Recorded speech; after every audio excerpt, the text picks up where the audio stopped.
This is episode 222 of the Beyond the Food Show, and today I'm going to share with you what I believe to be the antidote to diet culture and the most potent vaccine for the upcoming generation. Stay tuned.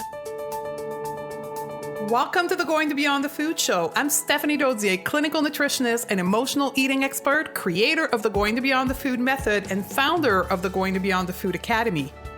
Corporate executive turned health expert with my own journey with weight, body image, and food.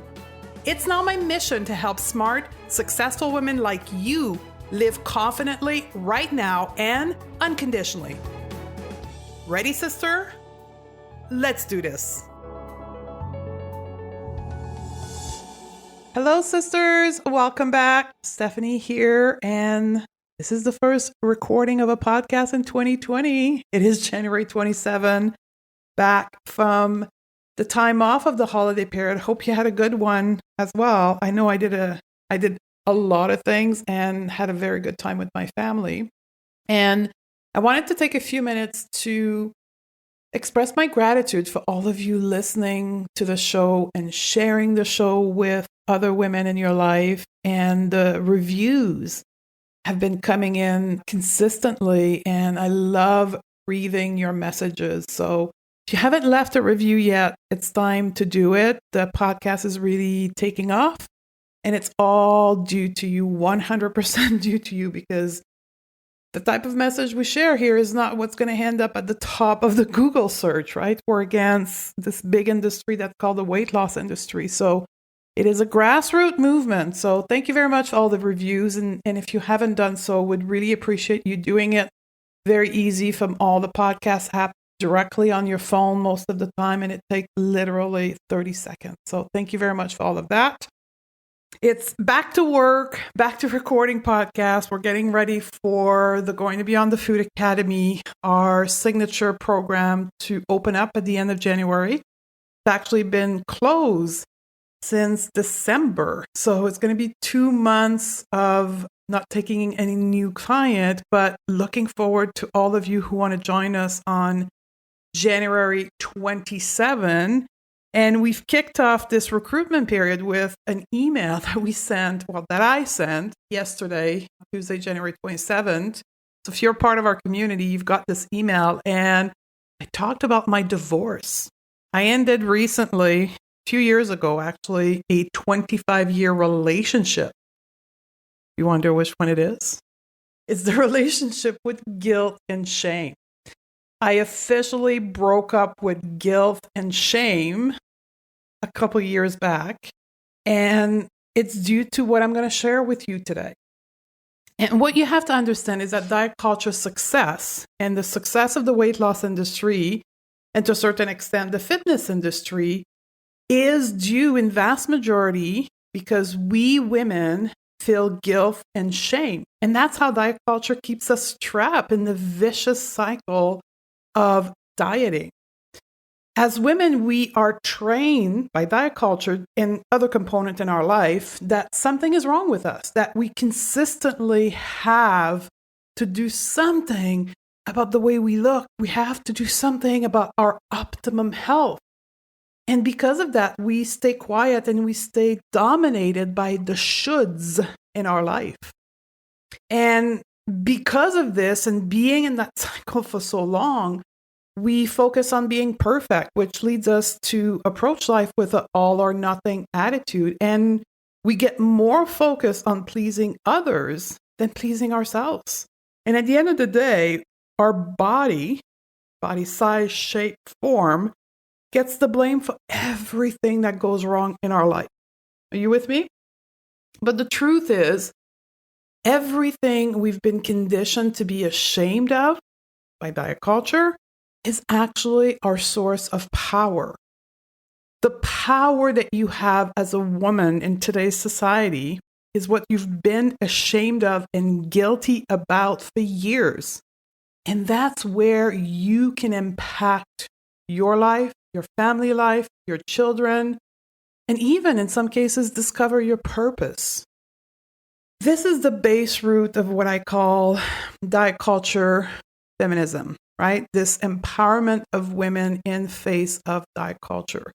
You're going to hear me talk more and more about this aspect of diet culture, because the more that I work with you, the more that I run my program, that I do group coaching, that I do one-on-one coaching, I'm certain that the solution, the struggle you and I have been living with for a long time, isn't in working harder.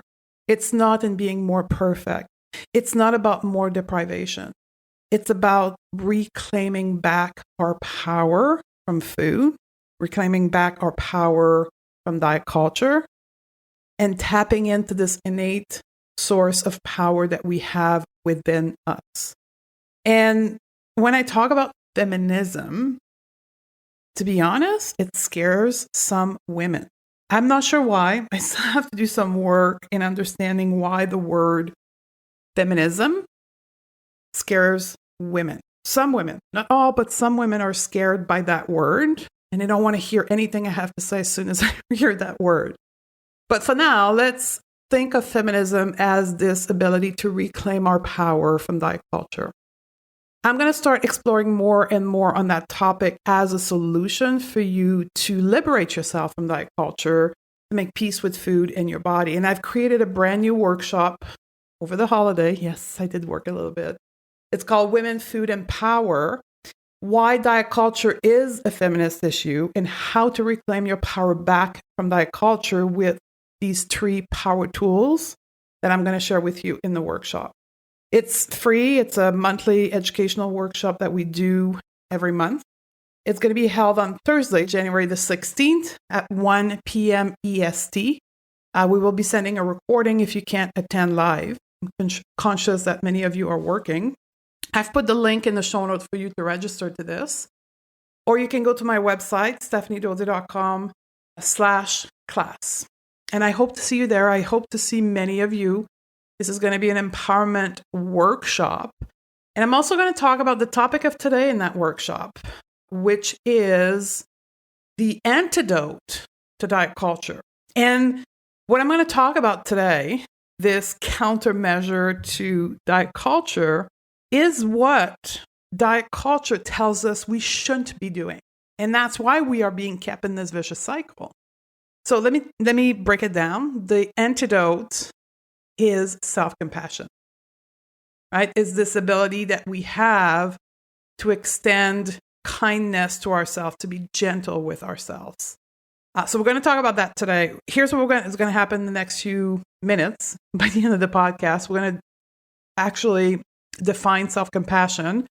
I'm going to share with you the research of Dr. Kristen Neff on self-compassion, the 3 main components of self-compassion as Dr. Neff has researched them.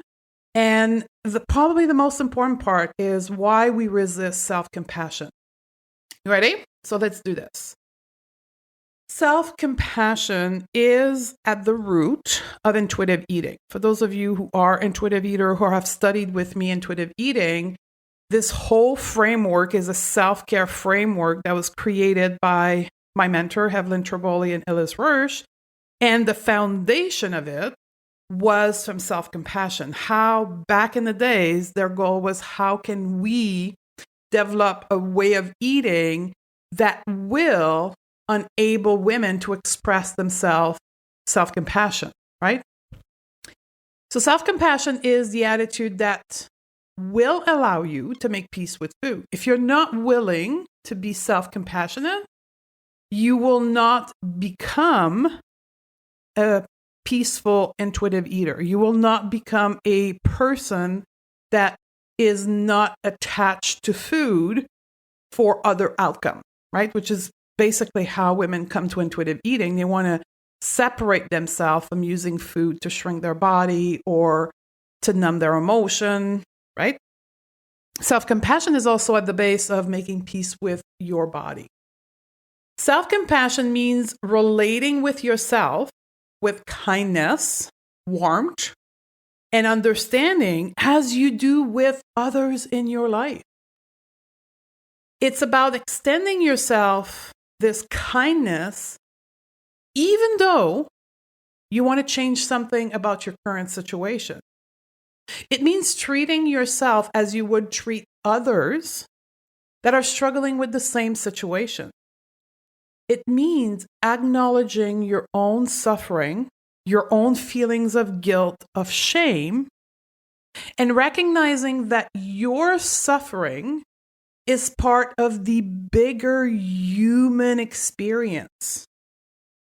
It means extending care to yourself and comfort and kindness rather than criticism.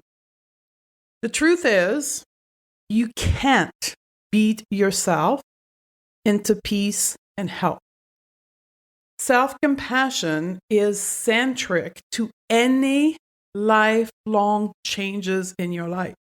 So if you're sitting here listening to this podcast and said to me or say to me, I've tried to be an intuitive eater before and it didn't work. My answer to you would be, did you do it in a spirit of self-compassion, or did you try to adopt the same attitude you had when you were dieting, aka punishing yourself, criticism, perfectionism, and attempt intuitive eating from that perspective? And when I ask that question, 100% of women will say, well, I didn't know I could do it any other way. It's so ingrained in us to be, quote, tough with ourselves that we lost touch that there's another way of interacting with ourselves. And that way of interacting is self-compassion. At the beginning of the podcast, I talked about Dr. Kristen Neff. Dr. Neff is a researcher who has studied self-compassion. She has a website on this for some of you who want to know and explore more on that. It's www.selfcompassion.org. There's a bunch of free tool in there. And she's been studying self-compassion for more than 20 years. She has well over 25 research showing the benefit of self-compassion over any other way of approaching a life transformation, and the difference when people use self-compassion versus other approach, like punishing yourself, being tough on yourself, and self-discipline, and so forth. So what I'm going to teach you in the rest of the podcast comes from her work, the evidence-based research that support what we're going to talk about today, and that is the only possible way for you to heal your relationship to food and body, to make peace with yourself, is to go about it from that perspective of self-compassion, if you want to be successful, that is. So what are the three components of self-compassion? Number one, it's self-kindness versus self-criticism. As I alluded to earlier, it's about extending compassion to yourself in the same way as you do to others. When I survey my student and we talk about diet brain, and I explain the 4 components of diet brain, one of them being people pleasing, the vast majority of women identify themselves as people pleaser, as putting others' needs, care in front of their own.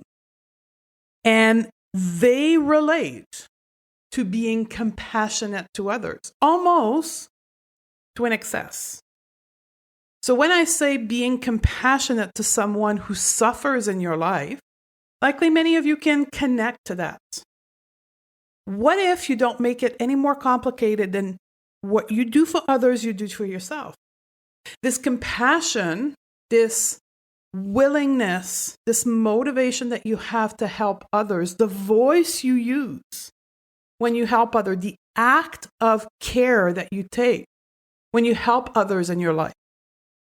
What if you start doing that to yourself? What if you change the narrative in your head from self-criticism to self-kindness. Now, it's not like flipping a switch on the wall. Like, it's not going to take 30 seconds. Okay, today, I'm never going to be criticism. I'm never going to use self-criticism again. I'm just going to be kind to myself. We're done. It's going to take practice. It's likely going to take some kind of framework or tool to help you change your mindset, but it's totally feasible. The proof is you're doing it to others.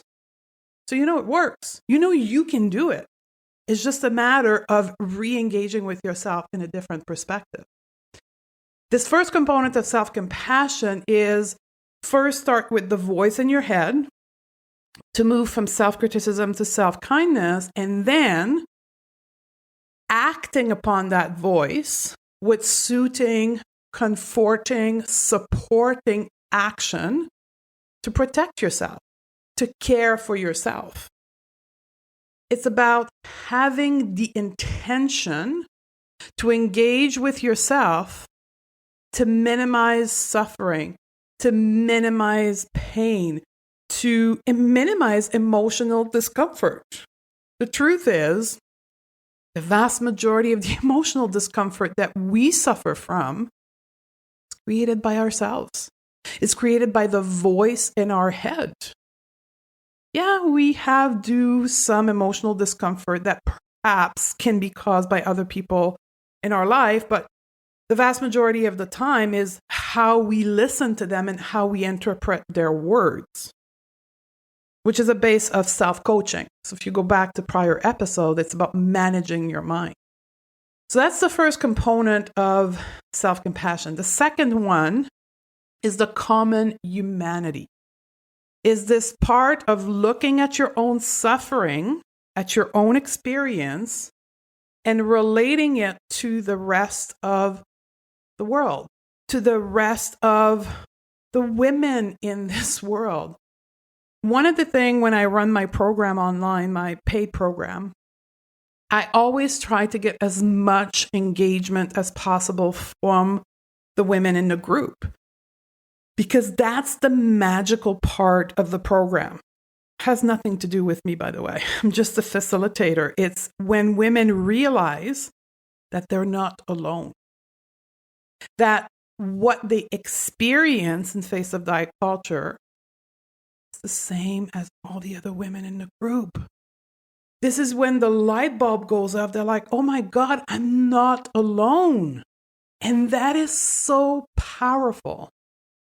And that part isn't part of the reason for this podcast. Now, the problem with the podcast is just me speaking to you. You guys are not together in a room listening to the podcast. That's where the magic would happen, because you would realize that your suffering is just part of all the women's suffering that are in diet culture. So that second element of self-compassion is seeing that and accepting it, that the problem is not you. The problem is diet culture. So that you can then start from a place of empowerment and realizing that there's nothing wrong with you. You just got to learn a different skill set, and then you're going to plow your way out of the suffering that you are in right now. But it does take you breaking the isolation. The third component of self-compassion is mindfulness instead of over-identification. What does that mean?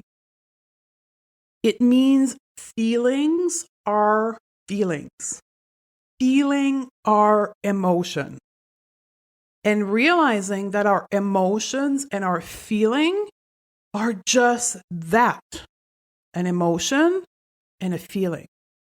They're this burst of energy that literally travels through your nervous system and then leaves your body. That's all an emotion and a feeling is. It means nothing about you. You are not the emotion. You are not the feeling. You are only feeling the feeling. In my program, we call that riding the wave of your emotion. So I want you to imagine your emotion, let's talk about guilt for an example. I want you to think of guilt as a wave in the ocean. There's a trigger in your life. Let's talk about guilt here in diet culture.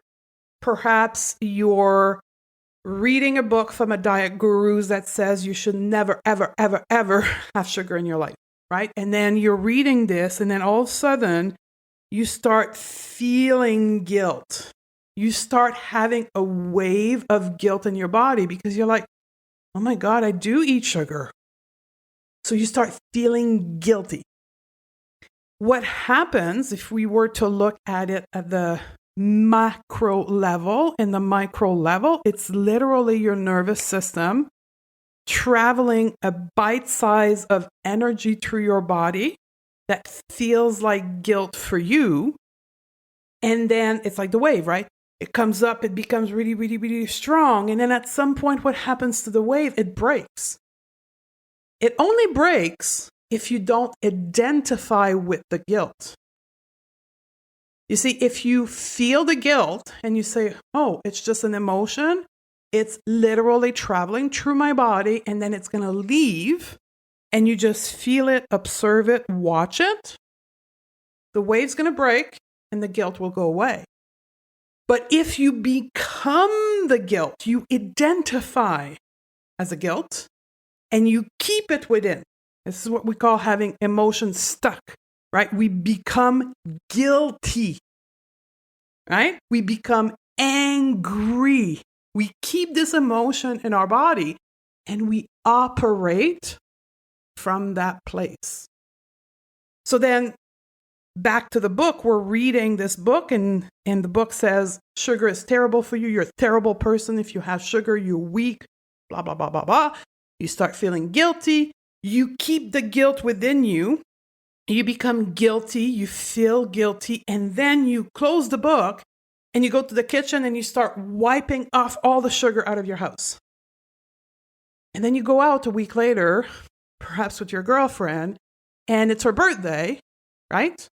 And there's a cake that's being put on a table. And then right away in your head, you see the sugar. You're like, oh no, Jesus, I'm a bad person. I'm a bad person. I'm a bad person. I can't do this. I can't do this. It's evil. It's evil.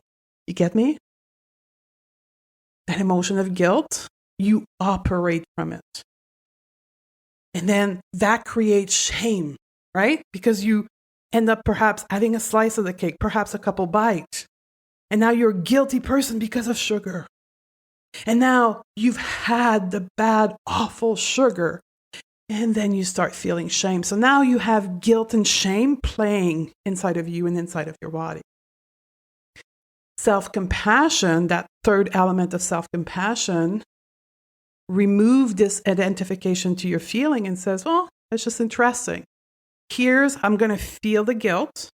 I'm not going to become it. I'm going to let it go through my body, watch it, and release it.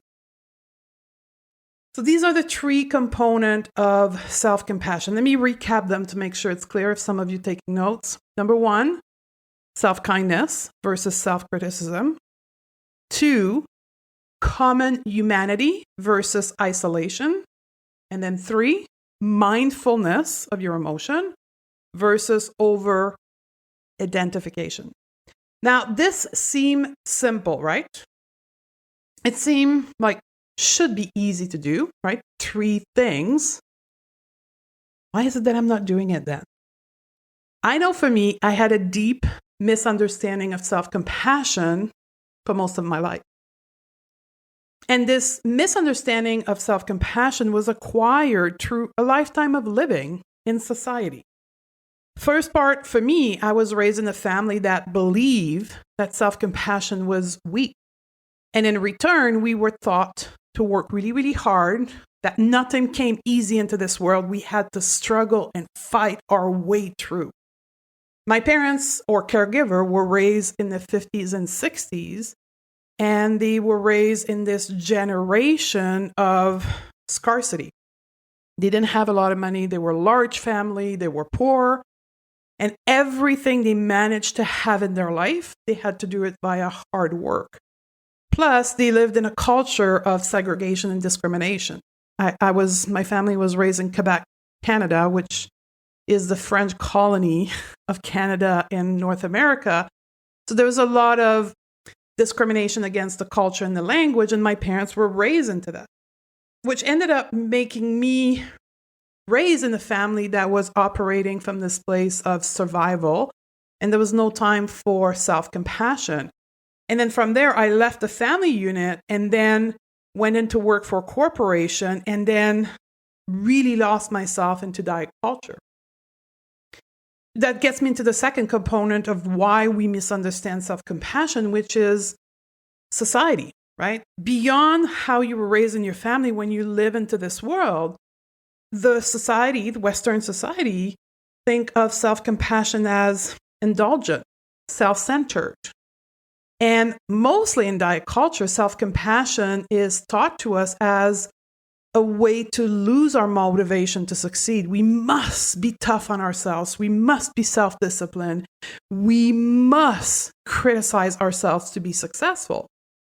And what's funny, when you start educating yourself as to why diet culture teaches us to be critical of ourselves, is because diet do not work. Right? There's a 95% failure rate to the diet model, right?